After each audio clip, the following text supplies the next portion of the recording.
School has been just brutal, particularly in my household. Kathy, I think it's been really hard in your household because we both have juniors. That's right. And honestly, you guys, I am just on survival mode from now until the end of school year. We're like walking on eggshells every day. Oh, yeah. Which child is going to show up this morning? Can we Yeah. talk? Oh. Can we converse with them or not converse? This morning I got, don't talk to me about that. I was like, okay. What did you try to talk to him about? I got the stop sign this morning. I was like, fine. I like turned away and walked out of the room. I was like, what were you trying to talk to him about? Can I offer you eggs? Welcome to Three Little Fishes. We're three sisters who grew up in the Midwest together, but have since spread across the country. I live in Los Angeles. I'm in Nashville. And I live in Philadelphia. We are all married with children, have all had careers, but now we stay at home with our families. Join us as we share secrets and stories about being women, wives, and mothers. We welcome you to laugh along, learn something new, reach out, and join our conversation. So let's jump in. What's up, fishes? What's up, fishes? Good to see you. So a friend of the show contacted us, and she had this like little tip that I thought we would share with our audience here. She has an elderly mother who fell, and she got this terrible like burn, like rug burn on her face, and she used silicone scar sheets and she put them on her mother's face, and she said like after 2 days it was miraculously healing, like, and she sent me pictures, and I thought this is a well-kept secret. So if you have any injuries or surgery or something like that, like check out silicone scar sheets. We'll put the link in our show notes. Yeah, it's cool. Like the pictures were like unbelievable. I mean, it's like miraculous. And we're not going to post that. We're not going to post the pictures because we want to give them privacy. But trust us when we say, wow, these really work. And it really is like the secret that nobody knows about. Yeah. And thank you for sharing, because that was incredible. And we're also glad that your mom's on the mend. Yeah. Yeah. So sad she fell. Oh, no. Yikes.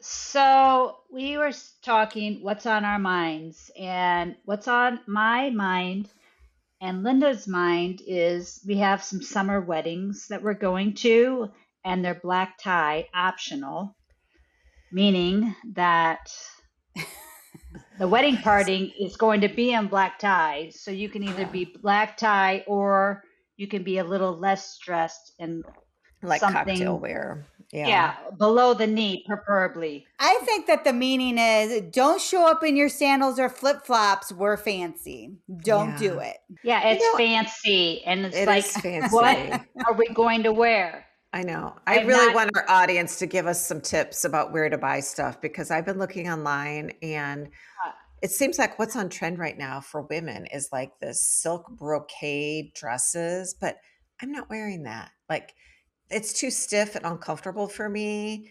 And I just can't quite figure it out. Or they're like really like thin silk or satin that kind of clings to everything. And that does not work for me either. You don't want to show every little bump and every little curve? No. Well, like I'm 5'4", so I don't like really long floor length dresses. Like I just feel like I get lost in them. So I would probably prefer a dress that's more like knee length, but I don't know even where to get it. So if our audience has any suggestions, please let us know, because we're both Well, and I'm assuming you guys are also looking for like on a budget too. Like I feel like you're kind of wearing like a prom dress. When you don't really need black tie dresses very often. So I'm assuming you also don't want to spend thousands of dollars on this dress. Oh no. So like where do you all have ideas of where to find cute dresses where you don't feel too guilty buying them? Yeah. You know, I also had somebody suggest Rent the Runway, but I've never done it. And it kind of, I don't know why. Do you want to rent a dress? Like it feels weird to me. Yeah, I So agree. Rent the Runway is very popular out here and people love it. Yeah. I have not done it just because I am so petite. I'm shorter than you, Kathy. I don't know if you guys remember when I had that You're doctor's shrinking, appointment right? a while ago. They're Yeah. like, you are not 5'2". You are not even, you're not even 5'1". Are you 5 foot So now? yeah, I'm like 5 foot. Who knows? Maybe next year I'll be 5'5" or 4'4". I have no idea. Oh So gosh. I don't think it'll work for me because I'm just too short and I couldn't alter it. But I think for you, Kathy, I don't think you're too short to try Rent the Runway. And Linda, I think it would be perfect for you to Yeah, be you're able to like the rent the perfect runway. size. Yeah. You're tall, you have long legs. Yeah. You guys should try it and see what you think. But you guys, drop us a line. Yeah, let us know what your thoughts are to help these girls dress so they don't, humiliate themselves showing up to this fancy wedding. Right. We don't All want to right, y'all. On humiliate. today, No, that's kind of tough. Okay. on today's show, what's the buzz? Surviving school after spring break and what's for dinner. But before we get into it, please rate, review, and invite your favorite fishes to jump in and join our conversation. What's the buzz? What's the buzz is, did you guys see there was a plane crash at LaGuardia the other day? Yes. And terrible. the pilots died. I think the fire truck people died. So there was a collision. Did they die as well?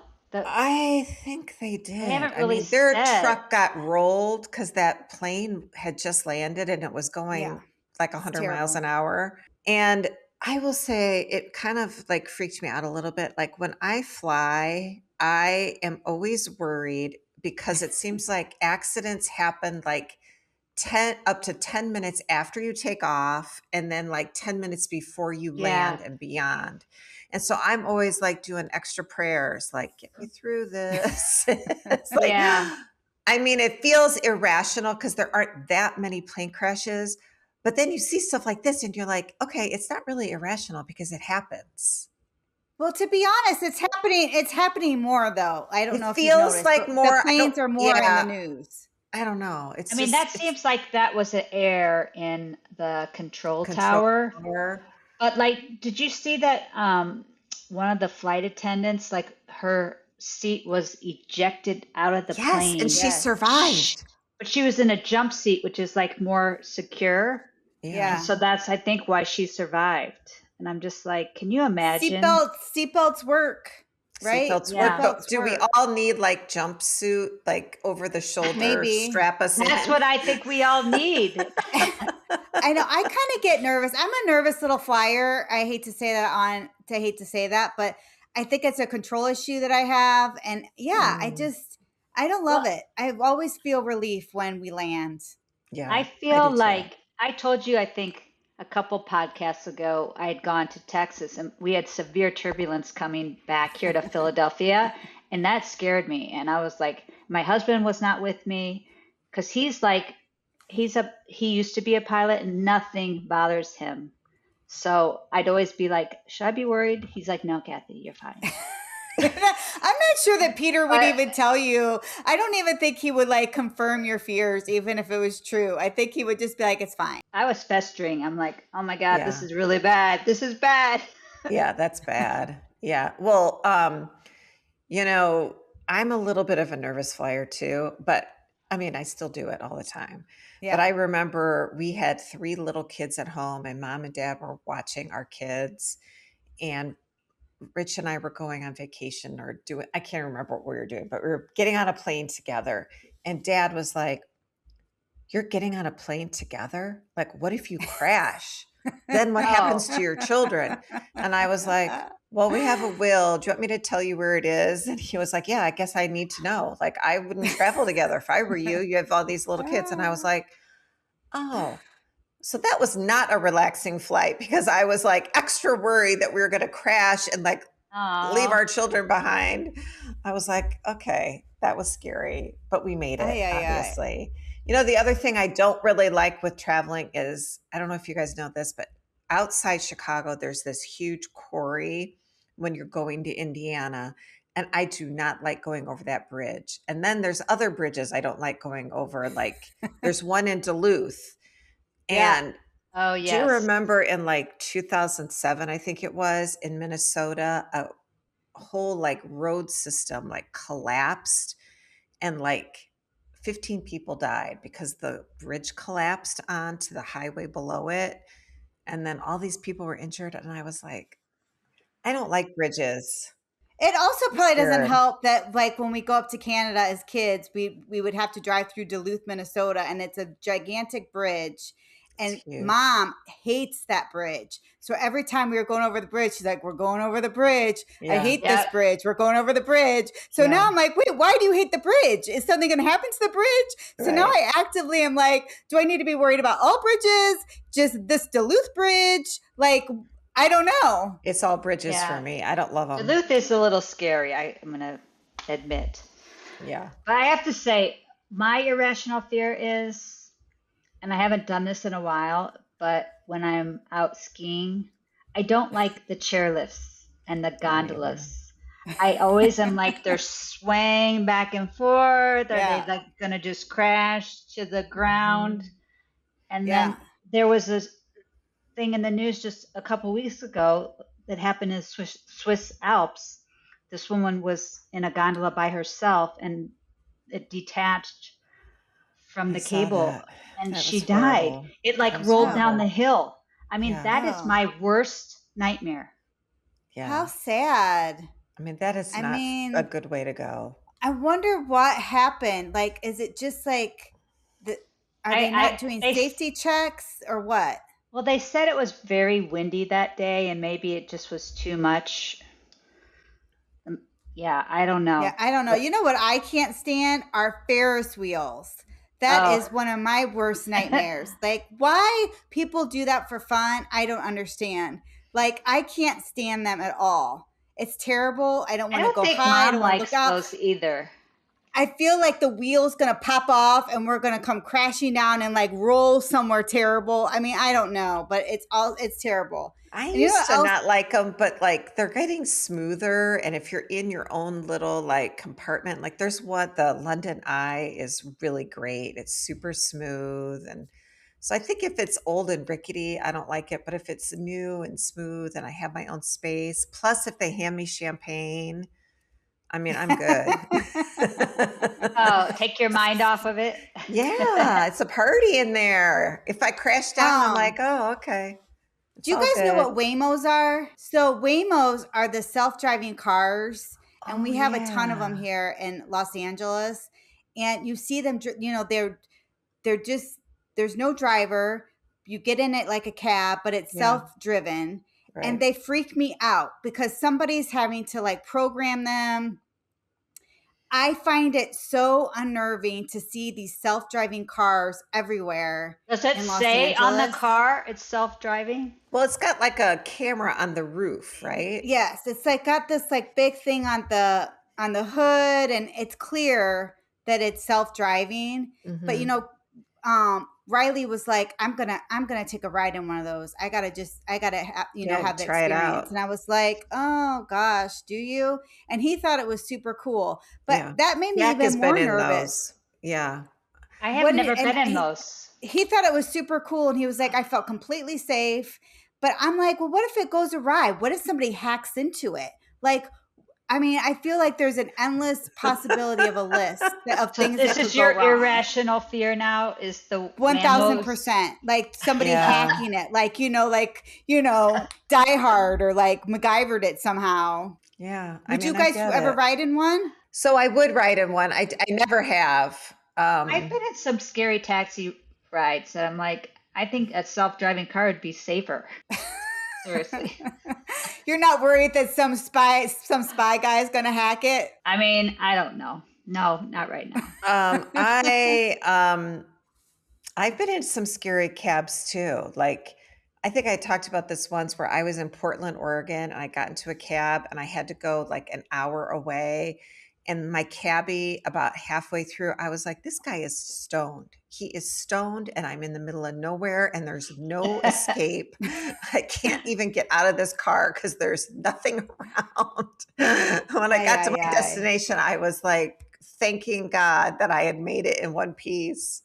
So maybe the self-driving car would have been better than that. So you guys it sounds like you guys are both for it. And I'm like, no thanks. I would prefer Well, they have to like abide by the speed law. They probably have to abide by all the rules where most people don't, which would probably be safer just with that.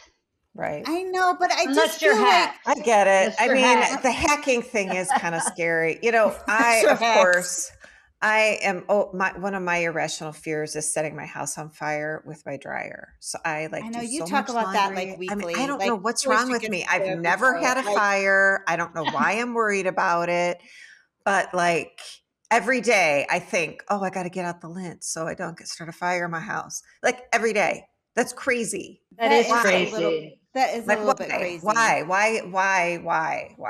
Oh my gosh. We don't know why. Because I'm crazy. All right, you guys. Well, maybe we all could use a little therapy in our phobias here. Relax, Lynn. Everything's going to be okay. So you guys, we are heading into spring break. I know some of your kids have been coming out of spring break, but as spring break has been on our minds, school has been just brutal, particularly in my household. Kathy, I think it's been really hard in your household because we both have juniors. That's right. And honestly, you guys, I am just on survival mode in my household from now until the end of school year. So let's jump in. Well, junior year is no joke. I mean, I've been through it 3 times, and I hate to tell you girls, Kathy, you know this, junior year doesn't end with the end of the school year, because if you have a kiddo heading off to college, this summer is busy. It is making sure you have a job. It's making sure you do all of your essays. It's making sure you've buttoned up all of your applications. So, I mean, it's a hard time of life for these kids and consequently the whole family, because it's stressful. It's real. It's really stressful. So I my know. husband You guys and are I, in it. We're joking about this kind of, because are you? We'll be the judge of that. What you got? We're like we'll be walking on eggshells every day. Oh yeah. Which child is going to show up this morning? Mm-hmm. Can we talk? Can we converse with them or not converse? Mm-hmm. This morning I got, don't talk to me about that. I was like, okay. What did you try to talk to me about? I got the stop sign this morning. I was like, fine. I turned away and walked out of the room. I was like, what were you trying to talk to him about? Can I offer you eggs? I actually was trying to talk to him about his sports event that he had the other night, and he just didn't want to talk about it at all. And I was like, okay. So I wasn't even going like academics or anything. Yeah. You thought it was safe. You thought sports were safe. Nothing's safe. Nothing is. Yeah, it's so interesting. And you can see that they're working so hard, all these things to do, and they're putting in so much effort. And I love podcasts. We're doing a podcast. I love to listen to podcasts. And have you guys heard of Brene Brown and Adam Grant? They're doing a podcast called Dare to Lead. And it's a short series. Okay. And Adam Grant is a teacher at Wharton. Or he's a professor at Wharton, the business school. Mm-hmm. And he was talking about how they were both talking about effort, and effort equals success, or does effort not equal success? Like, how does effort translate into your everyday life? Mm-hmm. And he said that he was going over reviews from students after the semester ends. They get to rate the professor, like, how's it going? Right. What worked well, what didn't. Yeah. And he said that he was shocked that he was getting some negative feedback from his students regarding their grades. And the underlying theme was, for as much effort and work I put into this class, my grade does not reflect that. Mm-hmm. And he was like, I was really taken back by that. He's like, well, what am I supposed to do? Just because you put effort doesn't mean that you got the material or you should get a grade. Is that like everybody who plays a sport should get a trophy? Yay for effort, and it doesn't matter. And then he said, he kind of stepped back a minute and gave it a little bit more thought. So they think they're putting in all this effort. They think that they're getting it, but they're not getting what I want them to get. So they didn't come talk to me. They didn't come process with me how it's going in the class or what they need to do differently. I didn't circle around with the student because, I didn't think that was my role. But what if I looked at it differently and the student looked at it differently? If you go and you ask for feedback, you ask for how can I make my effort stick and move the ball down the line? Is that what it's about? So he was saying that a lot of these kids are working hard and spinning their wheels, people in the workforce working hard, spinning their wheels and not getting noticed by their bosses. So we need to be teaching our kids how to kind of advocate for themselves and be going to these professors to be able to learn how to do the job, how to do the role, how to learn in the class, how to transcribe what they should be getting from the class. And it got me thinking about Riley in particular. He's working really, really hard. He doesn't like to ask for help or go to the teachers. He wants to figure it out himself. And maybe it's helping them at this back end as they're heading into their senior year, heading into high school jobs, starting to help them to, it's not just about effort. Effort is just the buy-in, right? So how do you help them? How do you help them get beyond just the buy-in? And maybe they won't feel so tired and moody if they, do you know what I'm trying to say? That it's more than just the buy-in. Well, I think you definitely said something very profound. Like, I know that my college age kids, I mean, they have to connect with the material that they're learning. And I think you can like put a bunch of effort in, but maybe if you're doing the wrong kind of effort, it may not be the right thing. I mean, they need to be having these conversations with their professors, and even in high school, their teachers. They have got to be engaged, and the teachers need to know that they're invested, and that will help, and that will help with their grades. Because if the teacher doesn't know who they are, they won't give them the benefit of the doubt in the end. Mm-hmm. And I think it's super important to have a good relationship with the teachers, even though the kids hate doing it. They hate it. It's awkward. Yeah. And I do think it's hard because in elementary and middle school in particular, I feel like they have some like sometimes contentious relationships because middle school teachers, like it's a hard job. So then you have to get into high school and you have to kind of reset and like really try to engage and it has to be habitual because as you get older, you have to do that too. I mean, I would argue that this guy too needs to stop and like self-reflect a little bit. Like maybe you're not doing your job properly because, if they're doing all this work and they're producing something that you think is not you up to should par, then you need to like, whoa, like how did you miss the mark so much on this paper, or this assignment, or this whatever? And I do think it is sort of fascinating. Like when you get into college, all of the kids can rate their professors. So when you're picking out courses, you can look and see, okay, this fits my schedule, but this guy's getting D's consistently from his students. I don't want that. I don't want that teacher. So it all kind of gets wrapped up into one, but I do think like step one, if I had advice to give a parent who has a child going into high school, it's have a meeting with the kids, like at a time where they're not in it and just really talk through, like, it's important to set up some good habits. And one really important habit is to have a relationship with your teachers because as you get older, it becomes more important. So like be uncomfortable freshman year and do it. Go in and talk to every single teacher and try and have a rapport with them. And it's not for that year, it's for the future years. They need recommendations and they need habits and they need to know they're human too. So develop a relationship with all of them. And some teachers will be receptive to it and some will not. And that is just kind of part of the program too. I don't know. It's hard. It's a hard year.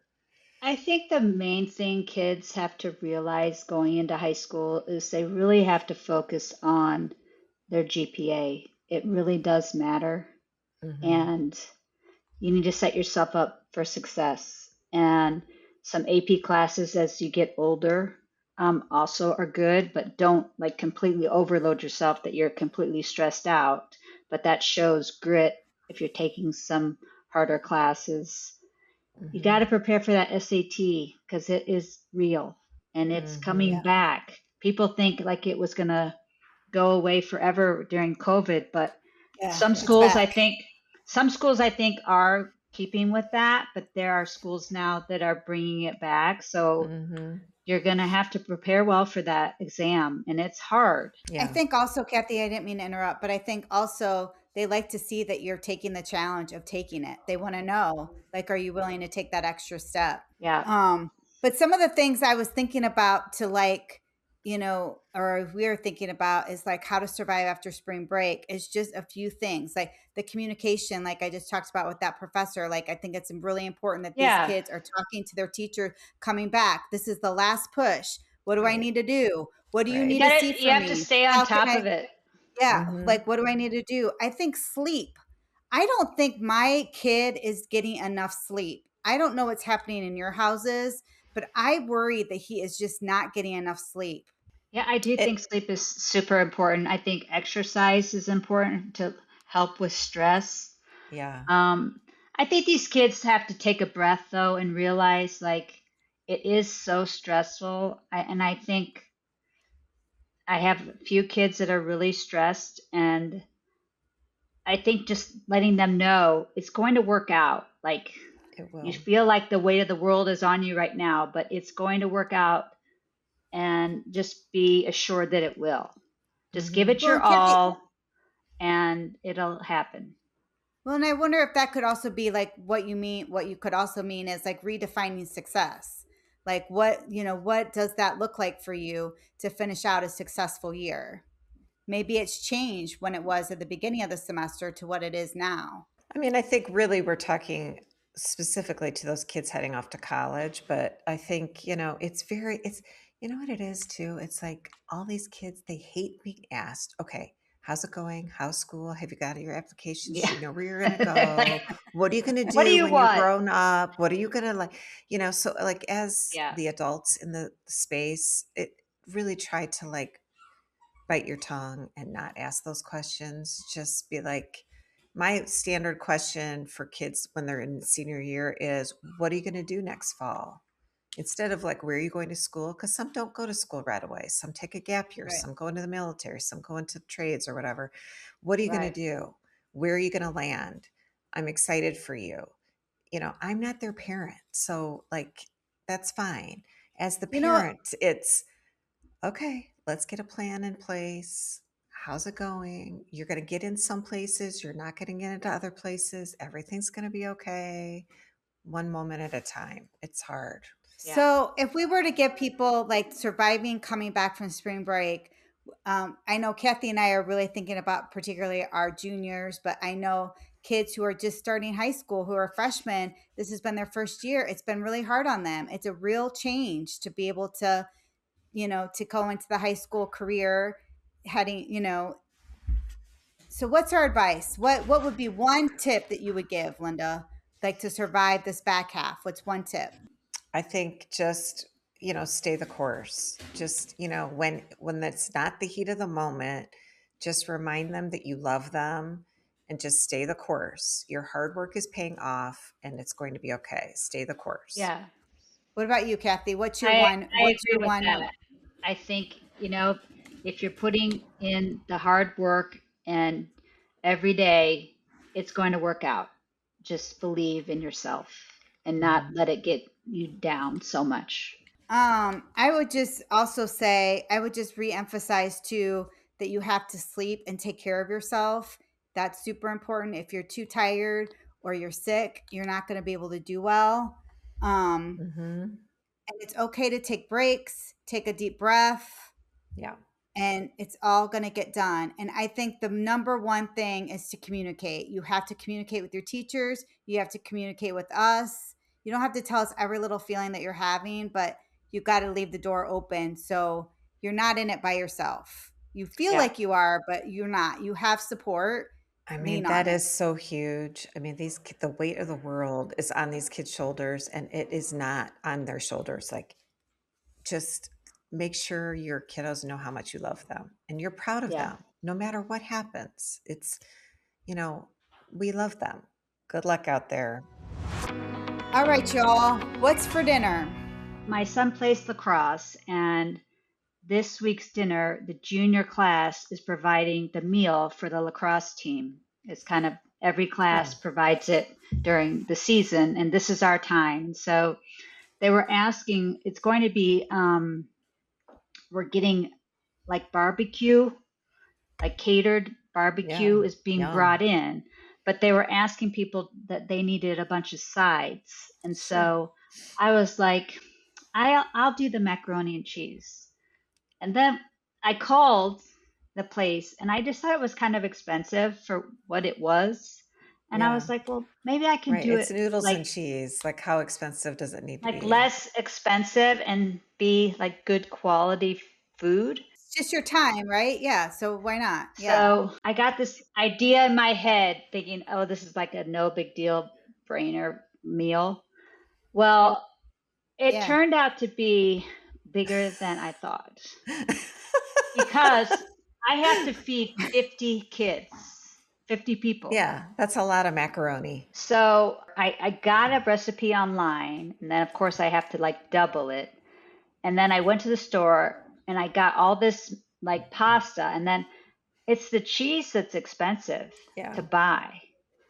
Like you need. I can't believe you didn't go to Costco. Well, I should have probably. Ginormous blocks. I should have probably, in hindsight. Well, I guess can I just have you back up really quickly, because I know a little part to the story that I think that you're forgetting is that you decided that you were going to make this mac and cheese that you thought would be more economical. And you're like, I can make lasagna, I can make mac and cheese, but you're like, I have to shred this cheese. And I don't want to have to shred all this cheese by hand. And you're like, I only have them. I'm like, put it in your food processor. You're like, I don't have a food processor. I just have a mini food processor. So then you call the other day and you're like, guess what? I bought a new food processor. And I love it. I'm shredding lettuce. I'm going to shred cheese for this mac and cheese, and it's going to be amazing. So I just feel like people need to know that you also got yourself a new Mac Daddy food processor to shred cheese. And all the things. I did, because I was going to have my husband do it by hand, but then I'm like, he's going to kill me. So I'm like, you know what? I have this stupid mini food processor, and I've like been like, why do I have this like mini thing? So I did buy. It is cute. I have one of those too. A bigger one. Yeah. Because that is one of the key things with this recipe is they say that if you buy shredded cheese, it's kind of waxy. Yeah, and then a coating. It's like gritty, so you don't want to use that. So you need to shred it yourself. But I have to say, my favorite thing about this whole thing is my new food processor, because I love it. Like it was amazing. Yeah. But I have to say, last night I started making all this stuff. My kitchen was a disaster. Yeah. First of all, to make like a lot of pasta, 6 pounds of pasta. So I did it in double batches. Yeah. But that still is a big pot of pasta. Yeah. And then you have to make the sauce. And I did it in my Dutch oven. But like the sauce started like getting hot and spitting. And then when we added the cheese, it started like getting all over. And my husband ended up helping me, because I was like, I can't lift this. This is like so heavy. Like heavy cheese. It started like spitting at us, and Peter was like, "Oh my God, Kathy, we're burning ourselves!" But it was kind of comical, to be honest, because then I got out my big 20-quart pasta pot, and we just dumped it all in there, and that actually worked great. But I think I'd do better like the next time I ever had to make such a huge batch of pasta. But it was funny, and I think it actually turned out well. Now, what recipe did you use? Because I use like Alton Brown's stovetop mac and cheese a lot, but it has eggs in it. So that's why I was going to use that recipe, but I chose not to because it has eggs, and there's a couple kids on the team that have severe allergies, so I didn't use it, but I got it. I think it's like a YouTube recipe, but it comes. It's TikTok. It's like YouTube.